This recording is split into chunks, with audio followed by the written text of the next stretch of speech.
Hello sports fans, this is Noma back with another card opening video for your entertainment, except this is not a card opening video. This is a card discussion video because my beloved Red Sox have just made a trade with the Atlanta Braves and we finally got rid of Chris Sale. I'm so excited about this because we got this guy, Mr. Vaughn Grissom. This is a card that I just pulled recently, so I had it handy and had to show it to you guys. Wow, I'm so excited about this trade. And I should say, even though I have referred to him in the last few days as Chris Flail, Chris Flail, and Chris Frail, Chris Sale did in fact help us win the 2018 World Series. One of my favorite and most abiding memories is of being at game one of that series at Fenway with my dad and my son. That is just a memory that will last a lifetime. And that team, of course, won the World Series. I believe that was our fourth one. In a very short period of time, 04, 07, 13, 18.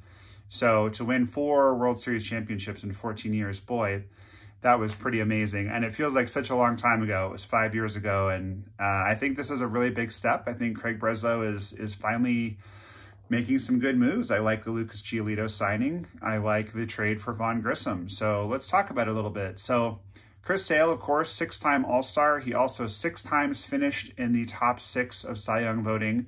I believe that was 6 years in a row, and 5 of those years he was in the top 5. One of those years he was the runner-up. He finished second, so he was dominant for a very long time. He was a great pitcher. Some people thought he was headed to the Hall of Fame. He got the injury bug. I think my frustration as a Red Sox fan has just been that pornographically large contract that he signed. I mean, I could tell, many people could tell, he's a very skinny guy. He has a very violent delivery. Pretty obvious that he was going to have problems. You know, it just wasn't a good investment, and it just is what it is. I think Dombrowski is the one that signed him that contract, and that wasn't a good one. I don't think that was Chaim Bloom that did that. But anyway, my point is this, is that we have got Vaughn Grissom now under control for 6 years. This is a very talented kid. He's got speed. He's got power. He's 23 years old. He is going to, I believe, be our second baseman for the next 6 years. I know we have Marcelo Mayer coming up, but it's now kind of looking like Marcelo Mayer probably takes over for Trevor Story. Trevor Story had been moved over to second base, but now he's moved back to shortstop because when we had Xander Bogaerts, obviously we couldn't have Story at second base. But shortstop is Trevor Story's natural position. When he was playing for my favorite National League team, the Rockies, he did very well at shortstop. And I have to say, like, I'm thinking back to high school. So when I was in high school, I played in a league that did not have a designated hitter. I'm a first baseman. I really enjoyed playing first base. I'm tall. I could reach for the ball. I don't throw very accurately. And I like to be in the middle of the action. I like to be involved in all the plays. If I had not been so tall, I probably would have been the catcher. I loved playing first base. It was absolutely my favorite. And I was pretty good at it. My last year playing, we had a guy on the team who literally couldn't play the outfield. I'm not trying to be mean, but he was just, he hit the ball very hard and very far, and he was definitely worth having on the team. But literally first base was the only position he could play. He was kind of a Cecil Fielder type first baseman or a Prince Fielder type first baseman, also not picky on the Fielder family, but you know, he was not a very agile character. So now I'm playing in the outfield, and to be honest with you, it messed up my hitting a little bit. I still finished the year strong. I still led the league in home runs, humble brag, for the second year in a row, but it took me a long time to catch fire, and I only hit half as many homers that year as I did the year before. A positional change did affect me. It just did. So I think Trevor Story moving to second base probably got in his head a little bit on top of being away from Coors. Then, of course, he hurt himself. So we haven't really seen what he can do as a shortstop. Vaughn Grissom, from what I can tell, is pretty comfortable both places, and in fact was even working out over the winter in the outfield because they thought they were going to have to put him out there since he was blocked at second by Orlando Arcia.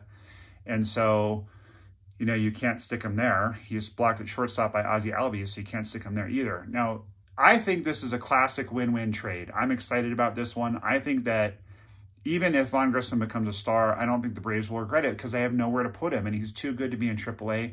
He doesn't need to be sharing the left field platoon with Jared Kelenic. Jared Kelenic is another quad A player who needs at-bats and needs to prove himself in the major leagues, just like Vaughn Grissom. So I think the Braves were really trading from a position of strength. They really didn't need to go any further with Vaughn Grissom. The Red Sox, on the other hand, again, you know, to go back to all of my little mean jokes, he has been frail. He keeps hurting himself. He has failed to live up to his expectation of the contract. He's making $27 million a year. He hasn't given us anywhere near that value. So I'm very excited to have Chris Sale gone. With all due love and respect to Chris Sale, when he came out of the bullpen, I remember I was in a hotel room in Texas. I was at a conference. I excused myself from some work dinner so I could go watch the Red Sox clinch the World Series.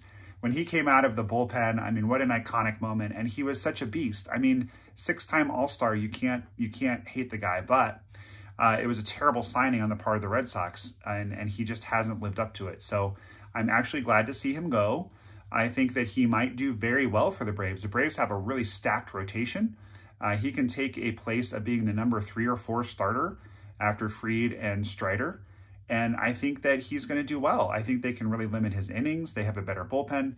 The Red Sox, I mean, let's face it, they're rebuilding. So to have Vaughn Grissom, and I feel like it was actually 2 for 1 because now you put Trevor Story again back in his natural position.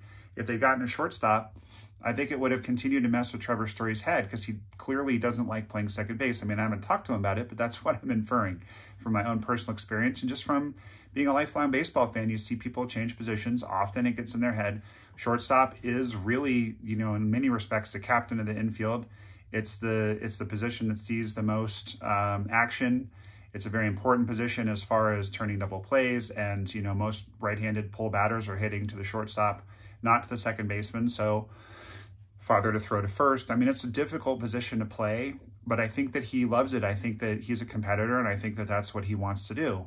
Complete sidebar, Trevor Story is also awesome as an autograph hound. He signs a ton of autographs. I've gotten his autograph before, and I got it at the end after he'd signed for all the kids, and he was willing to sign it for the old guys. So God bless you, Trevor Story.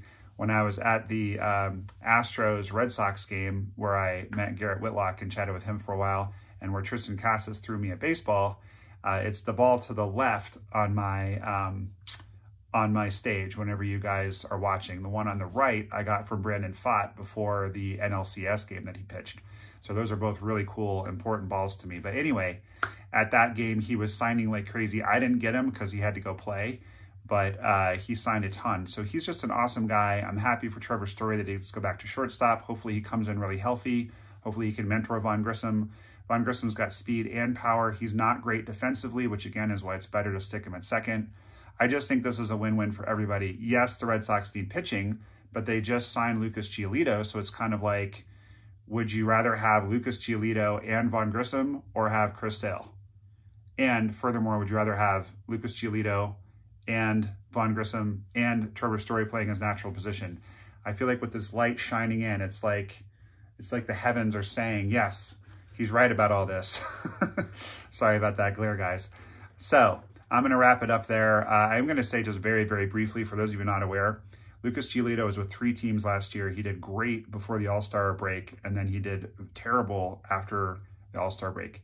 His wife filed for divorce during the All-Star break. So the guy is learning 2 new teams, 2 new cities. He's disoriented. You know, I just think that got in his head. I think Lucas Giolito is going to have a great year for the Red Sox. So I'm very optimistic. I'm very excited. As far as baseball card implications, I think the implications for Chris Sale are pretty negligible. I don't think a lot of people are PCing him. I'm sure some are.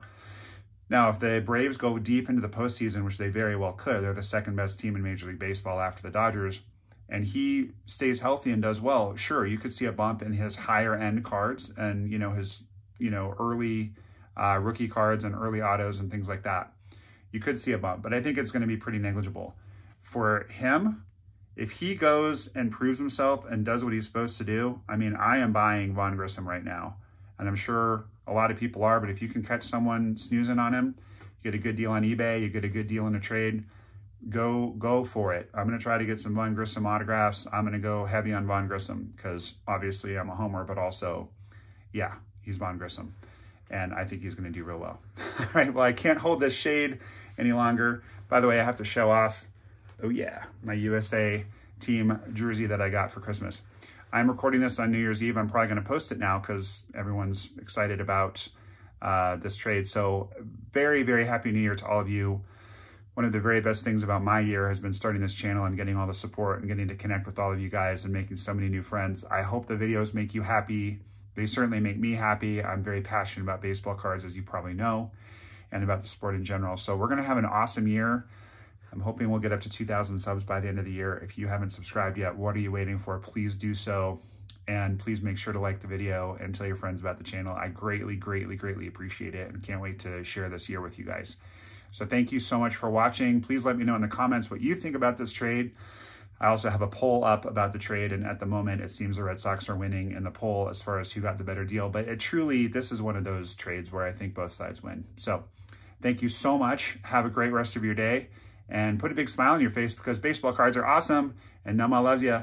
Thanks, everybody. We will see you tomorrow. What's up? I'm Kevin Millar. Nomar loves you.